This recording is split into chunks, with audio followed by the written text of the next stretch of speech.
All right, good afternoon. My name is Jordan Collard. I am the Chief Growth Officer here in the Americas region. I'm sitting down here with Jeff DeSandre, the Chief Information Officer of AmerCareRoyal, and looking forward here to having a lovely conversation in Barcelona and talking about their 2024 hyperautomation journey. So Jeff, good afternoon. Good to see you. Great to see you, Jordan. It's awesome not to be in either Philadelphia or Raleigh and be here in Barcelona with all the festivities and the great culture that we're experiencing going on. So thank you for coming. We appreciate it. So let's start out with kind of how we got here, right? So Jeff, when I was first introduced to you, you were in a big growing phase by acquisition. And we talked a little bit about kind of where you came from and how you were going to get there. So talk to me a little bit about some of the challenges with the growth, with the acquisition strategy, and I think a lot of the legacy systems that you encountered from day one. So we're owned by a private equity firm called HCI, and the strategy has been to really focus on a combination of inorganic and organic growth. So we did 9 acquisitions, so we're highly acquisitive. But at the same time, we also need to bring these 9 companies together and drive synergies, right? Because that's really what drives it. So it's more, and we really are happy that when we add up the sum of these 9 acquired companies, that it actually is much less than what our current revenue is, which speaks to a lot about what we're going to talk about today. It's hard work when you're really trying to transform through acquisition. To answer your question, the space we compete in is food service. So pretty much any usual suspect restaurant that you go to in the US, whether it's a fast food chain or a fast casual chain or an in-room dining experience, you'll see our stuff there. You'll see our boxes, whether it's takeout print supplies or whether it's in the back of the house, the restaurant, gloves, safety products.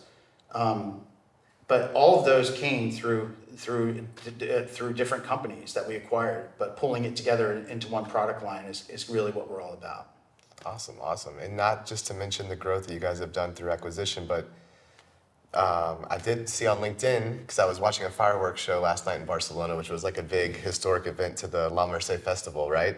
Yeah. And I saw that you guys moved, 200 spots on the Fortune 5000 recently? Yeah, and you were doing that when you were in Barcelona? I was, to be honest. You're preparing for this, huh? Yeah, I was. That's good. Yeah, so congratulations on that as well. Yeah, we are. It's our 3rd year. Yeah, okay. And we moved up 200 spots this year in the Fortune I think 5,000 growth. Awesome. Well, congrats on that. So tell me a little about. So Jeff, you came on 4 years ago, correct? Yeah. Last month? It was August of 2019, so it's a little over 4 years. Okay. Yeah. And so when you got on day one, what was the mission? When I came, we had done 5 acquisitions, and they weren't integrated. Yet we were going to market as one company. We're one company. We're AmerCareRoyal, and it was catching up with them. There was problems shipping. There was problems having the right inventory in the right place. So we really were in a critical situation. So my job coming in was to integrate the first 3 companies: AmerCare, a company called JRMI, and Royal Paper, which make up AmerCareRoyal.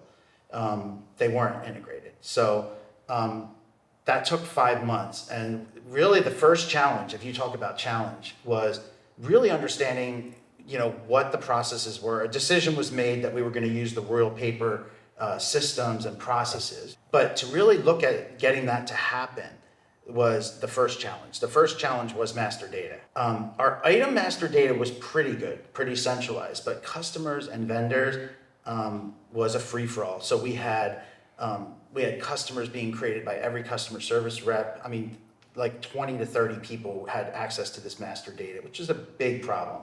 Mm-hmm. And it really causes drastic issues downstream when you don't set things up. To give you an example, our business model is we sell through distributors, right?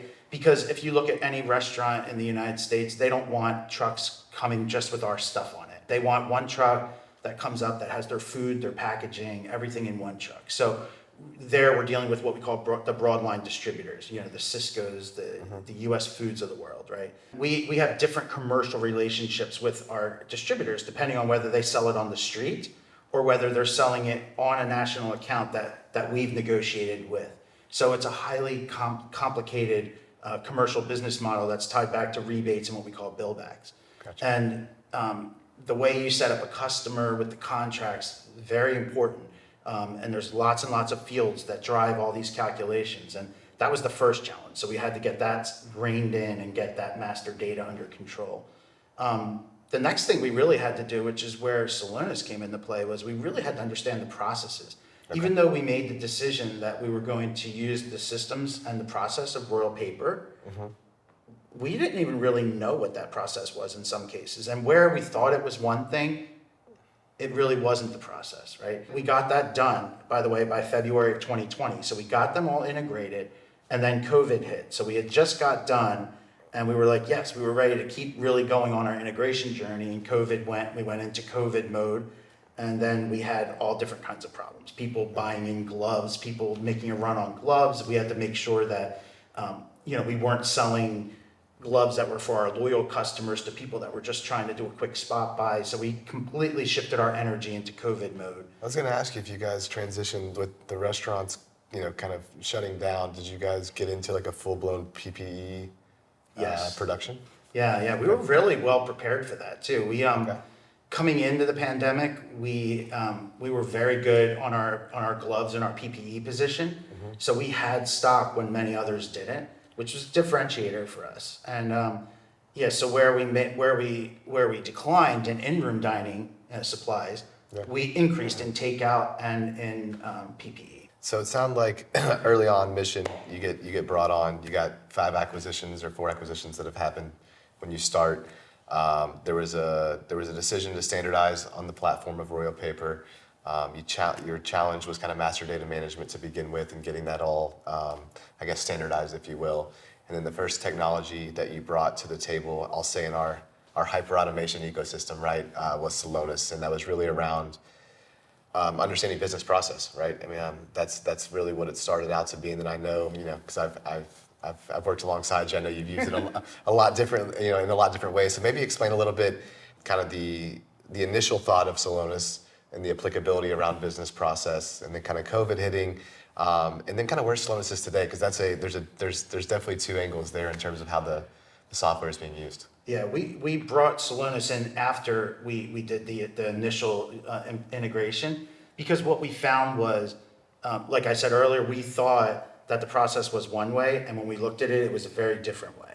So we really wanted to understand that. So that's where Celonis came into play. And it was really to understand what our processes were, but secondarily, I initially went into it thinking, once I have all of our processes modeled in Celonis, when we do another acquisition, we could run their processes through Celonis, and it could tell us, where the dissonance is, where there's a major difference, between the two. And we changed that. Even though that was our initial premise, it's not what we ended up doing. So we ended up really focusing in on the process, because what we discovered there was tons and tons of needs for improvement.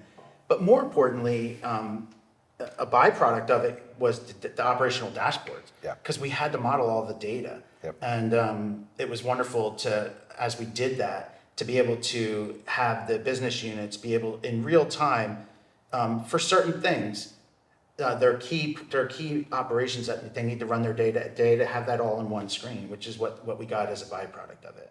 Nice.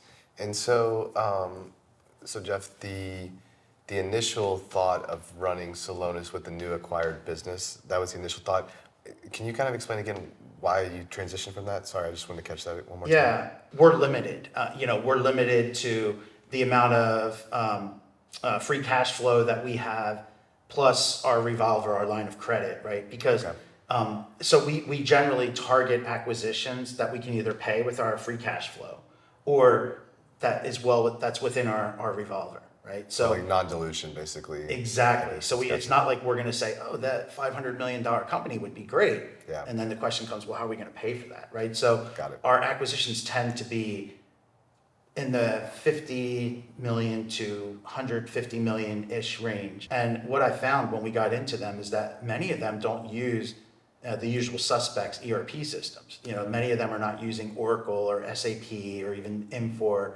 they're using like Epicor products or QuickBooks or old versions of Microsoft, like Navision and things like that. So, in other words, these systems, I couldn't use the pre-built model that Celonis has for like an Oracle or an SAP. So it was almost too much work to do that. It was easier for us to know where there was differences just by going in and doing our due diligence, just by meeting with them, documenting their processes, and that's how we do it. Gotcha. Now, I do think we will get back to that strategy as we move forward, because our deals are getting bigger. I was going to say, as your revenue increases, I would assume that the sizes of the companies may increase as well, therefore having maybe more third-party standards like an Oracle, a NetSuite, whatever it may be. Right? Then it's a viable strategy, right? Because then you're 80% of the way there. You just have to tweak it a little. But you don't want to build it from the ground up every time. So before you got there, was there was this just were these 5 companies operating independently?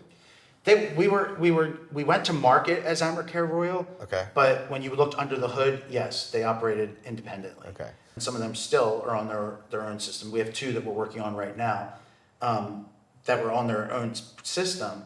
But even culturally, that was another huge piece of this, was a cultural change, right? Culturally, there was still this feeling of, well, this is what made us special, because we did whatever the customer wanted. For example, one of our business units had unlimited return material authorizations. Like you could just send anything you want back. If it was 3 years old, I'm sending it back. And sure, we'll take it back. And that's a problem, right? Because then we're like, well, wait a minute, this stuff is obsolete and we can't sell it.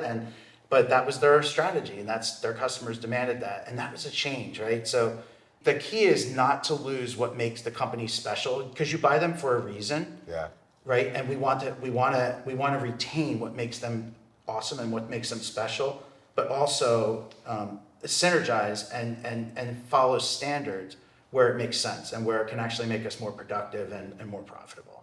Absolutely. No, I completely agree with you. I think whether it's merger acquisition or whether it's kind of digital automation programs, it's at the underlying cause of kind of the below is a change program, right? And that's what I know we haven't got into Roboyo and our relationship, but that's one of the things that I really value in working with you as we we have very transparent meetings.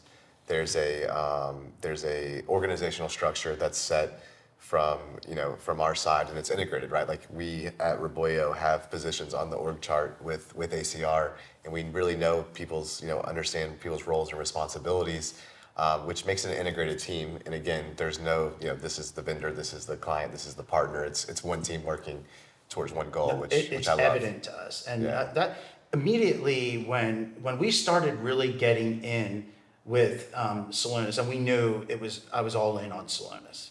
That's when I was at Celosphere. I was at an event in New York, actually. I forget which one it was, but I met a lot of their leadership team, and I said, look, Roboyo and AmerCareRoyal, we are a definite cultural fit. The team fits.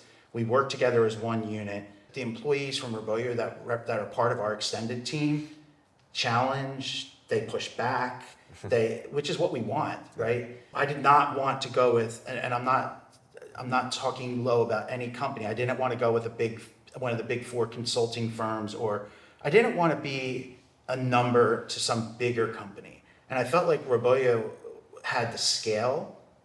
You all were big enough, but you're also small enough, right? That you have big customers, but you also have mid-sized customers like us.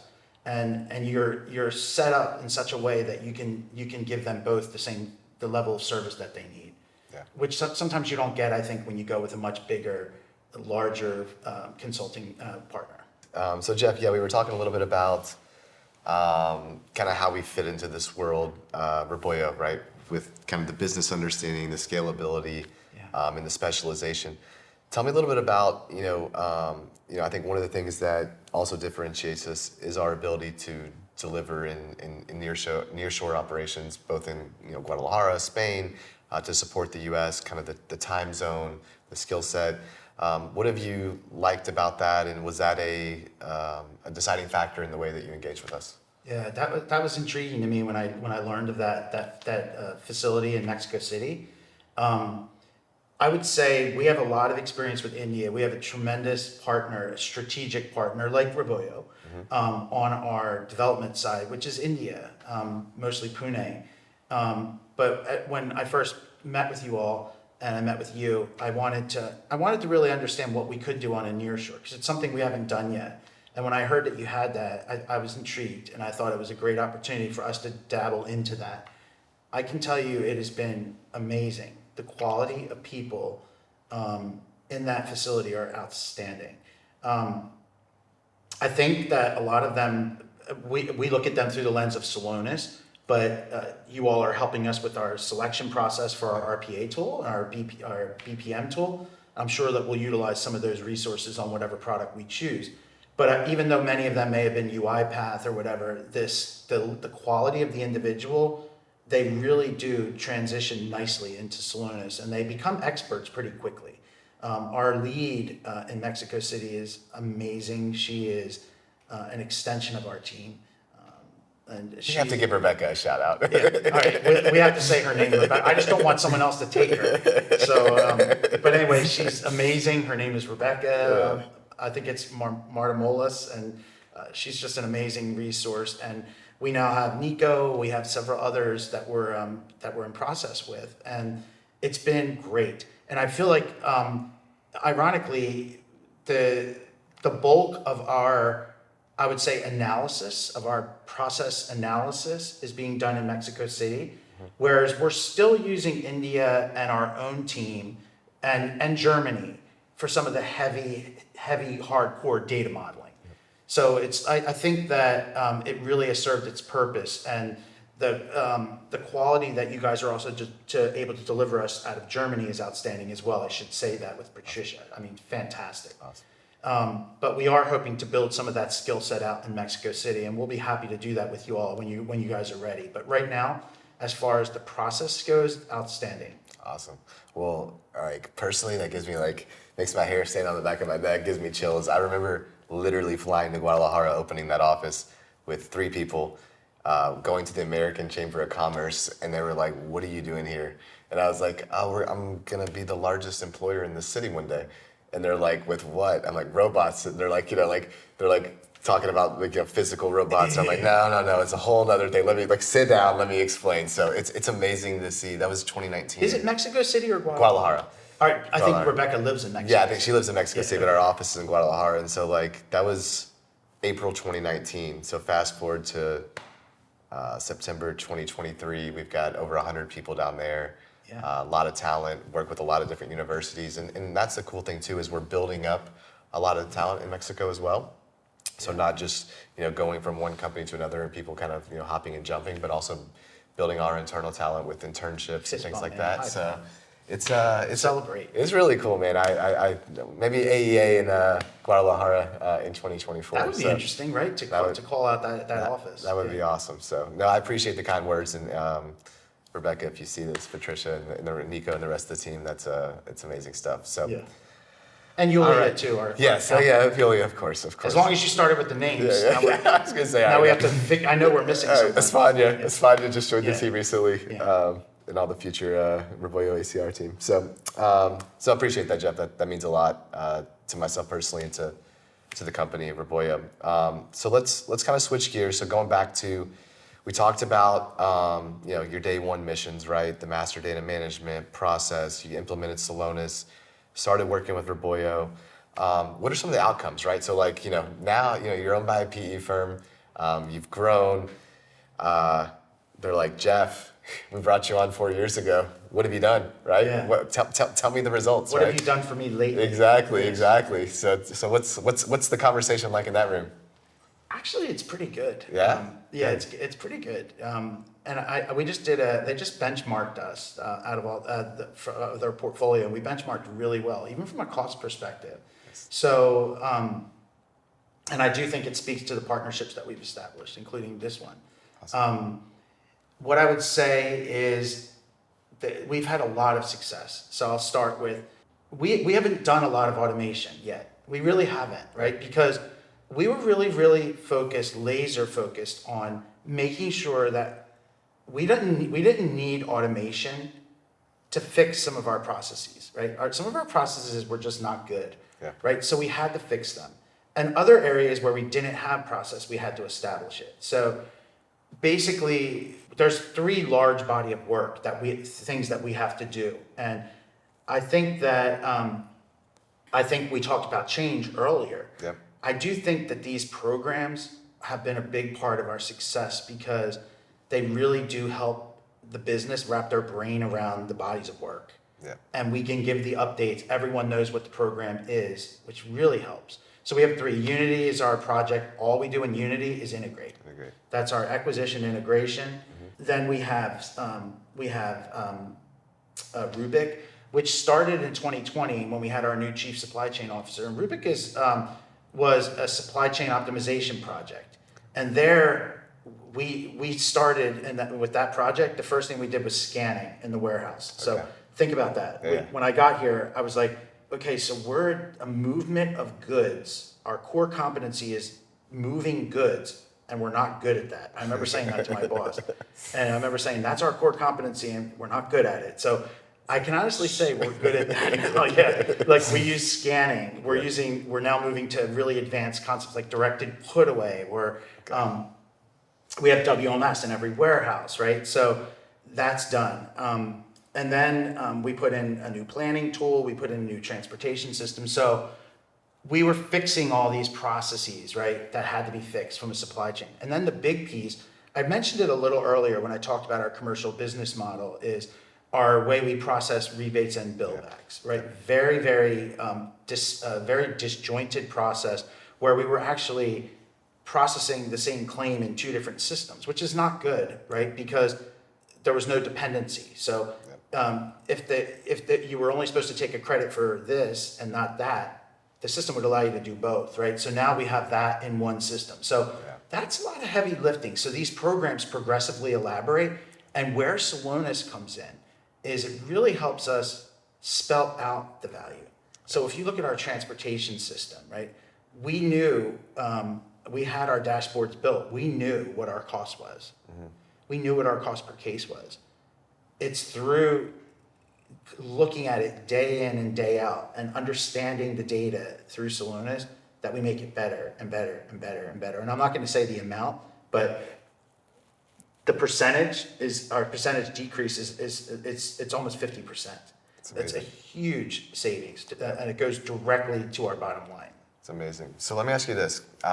When you joined, were there like some, if I don't get this, I'm not coming? Or when you got there, was it a hard sell? Or was the PE firm like, you know what, Jeff, we hired you for one reason, figure it out? It was the latter, and I was really lucky about that. And nice. I guess I hope my boss doesn't watch this. I learned early on to just beg for forgiveness, because I look at things like I remember one time I said, I had a meeting with my boss, and I said, I really need a digital person. I need a person that can do APIs, that can make all of our systems extensible, that we could take our core ERP system, extend it out to best of breed technology and bolt on with web services and whatnot. And he said, I still don't know what this role is. What is this role? I said, just trust me, right? And he was great. He was like, okay. Nice. And now it's like this team, this gentleman, Ken, that we hired, our digital lead, he's the most hottest commodity in the whole company. Everyone wants him, right? Nice. And so I was lucky in that, you know, they allowed me to do my thing.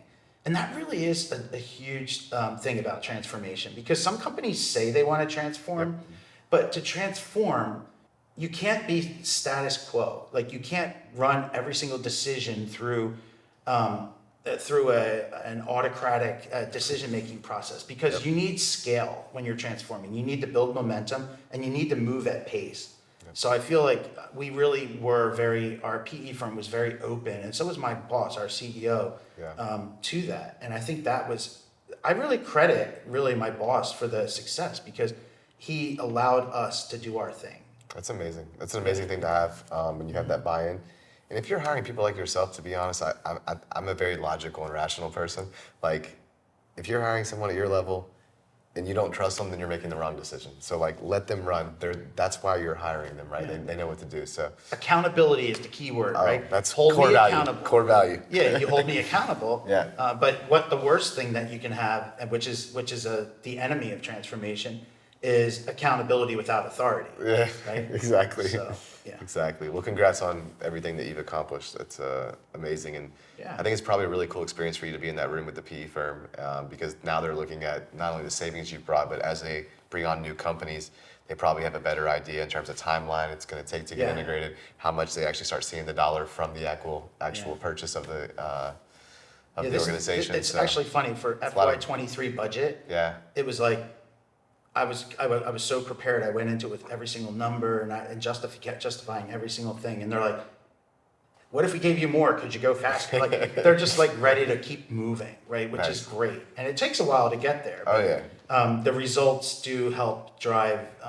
trust, and then trust drives funds, Yeah. which are needed to move forward. Absolutely, absolutely. So yeah, so like, you've obviously proven yourself now. You're walking into budget meetings and they're telling you how do we give you more money, right? If you had all the money and they gave you it, or even if they didn't, but now your plans for the future, right? So I think what you described was actually very relevant, right? There was no point in automating broken processes or processes that didn't even exist. So you got to figure out what the heck was going on Right. in the organization, right? So you've kind of got that stabilized. I know one of the things that we've been working with you on is a vendor selection from a tool perspective as far as kind of workflow orchestration, RPA. What does the immediate future look like? What does it look 1 to 3 years out? Where's your head at today? Yeah, the most important piece that we want of that is what we've also learned along this journey is the importance of focus, and there's also the importance of bandwidth, right? Yeah. And our current tool that we use for workflow, it needs IT. You need someone from IT no matter what you do. So one of the things that we worked with Roboyo on this selection was we definitely wanted to enable citizen development. We want to be able to put the tool out there, obviously still be able to make sure that any development or any data flow is within our standards and IT has oversight. But we think that we're going to be able to move at a much faster clip with a new product where we can have highly trained people in the business functions that are going to be able to automate. And I'll give you some examples. There's things that in customer service that we can do in Celonis through action flows, which we do, Okay. right? But there's other things which are simpler than that. And they don't really need us. If we give them the right tool, they can automate those things themselves. And I think that's really what we're excited about with this tool. So I got to ask this question. Every conversation I've had in the past probably 3 to 5 weeks as we go into 2024 budgeting, some of my clients call it executive privilege. But Gen AI, right? Gen AI. I had a client tell me the other day that some C-level executive got on a call with director levels and above and said, this is the new iPhone, and then literally he was getting Teams messages saying, I want the big one, I want the small one, I want the 250 gig, right? What's the sentiment around AI at ACR, and is there big discussions taking place? I think that I'm not a CIO that is a buzzword CIO. All right. Number one, a couple of things around generative AI. It's not new. We know that, right? Mm-hmm. Everyone heard about it because of ChatGPT. But I don't find solutions and look for problems. I like problems. I like to find my problems and then determine the solution. Do I believe that there's going to be a place for Gen AI? 100%, definitely. Yeah. But I feel like we have to crawl, walk, run. I feel like starting with the BPM and the RPA is the right process for us. Yeah. Is there things that we can use Gen AI for? I think so, for some content creation perhaps. But even still, there are security aspects to it, and I'm just really starting to think about how we would do that, right? How do we create our own ChatGPT set of data? Yep. I think there's a place for that. But no, I don't have any burning needs for it right now, if I'm being honest. I think you're spot on. And when I say that this buzz has been taking place in some of these conversations, what my stakeholders are saying back is that we still have so many challenges, opportunities, or problems that we can solve with the tool sets that we currently own. Right. And while we appreciate the wave, right? Like let's tackle what's in front of us, Yeah. right? So I think to your point, is there some things there, but is there still a whole lot more that we can really solve with things we have today? Absolutely. 100%. Awesome. So I'm in that camp. Yeah, I'm with you. So so I guess last but not least, we had the opportunity to speak in Atlanta at our All Eyes Automation in is that 2023? Yeah, 2023. I know it seems longer. It seems longer, right? Yes. We provoked you with tapas, some Spanish wine, amazing architecture in a beautiful location here in Barcelona. Absolutely. But in general, why All Eyes Automation? This is going to be your second speaking event here for our European event, and love to hear your perspective on. I think if I'm not mistaken, Jeff, you go to Gartner. You go to some of the industry, conferences. You go to roundtables. You're a speaker for Salonis, Yes. right? Why All Eyes Automation? I'll be honest, the All Eyes on Automation in Atlanta, I thought was really well done. I really got a lot out of that conference. And I'm a big Gartner Symposium guy. This is the first year I'm not going. I'm sending my team this year to Symposium because I have executive programs with Gartner, and I get the support I need through my executive partner team. But from an event perspective, the All Eyes on Automation, I think they're big enough to have the right perspective, the right level of information, the right type of people, but they're small enough to really get to know people. Like I can tell you in Atlanta, I was talking to so many different people from so many different companies, just at breakout, just at lunch, and really learning a lot. And to me, that was a great event. And I felt the speaking was just the right mix of speaking and and open dialogue. And for that one, I was speaking with Alex Rinke from Salonis, and we were just kind of talking about how we're doing things. One thing we didn't talk about in our accomplishments is that we are now using our Salonis data. We syndicate our Salonis data out, and we use something called the customer experience platform that actually feeds our portal product, which we didn't get into. But that's what we spoke about at All Eyes on Automation. But this one, when I met with, I think I met with Sophia, and she said, well, just tell me about what you do, and tell me about your company, and I just went through kind of what we talked about today. And I said, so it is transformation. We don't go around talking about it as such. Yeah. But she was like, that's great. I think people would like to hear about that. And what's interesting about these events is it's all context, right? Like there's humongous companies. Yeah. A humongous company can't do what I've done at AmerCareRoyal, right? They have so many layers of control and so many layers of regulation and stuff. They can't do that, right? But they can look at certain aspects of it and the spirit of it and take some pieces of it away. So I think that you guys do a nice job of giving big company perspective, mid-sized company perspective. So here I'm going to be giving a mid-sized company perspective on transformation, and I'm really excited to talk about it. Awesome. Well, no, we appreciate it. And I think exactly what you said. I think our whole goal with this is that this is not about Roboyo, it's about the voice of the customer. Right. And so we want people to not I feel like some conferences we go to, it's like, look, this is how awesome I am. This is all I do. Like I am the best in the world. Where it's like, look, here's some lessons that we've learned. Here's some things where I would say, be careful of or watch out or failures or opportunities, right? So, it's humility. Yeah. And I feel like exactly. Roboyo is a humble company. They're very talented and they're very smart. But there's a high level of humility, right, within Roboyo. And I think it shows in these events. Because no one wants to come to these events and be with someone and frankly, look at someone that is so arrogant that you really wouldn't want to talk to them after they come down off of stage, right? Absolutely. I didn't feel that way when I was at the event in Atlanta. All right, Jeff, well, it was an amazing conversation. Thank you very much for coming and speaking for ACR and on Roboyo's behalf. Thanks, Jordan. Thank you.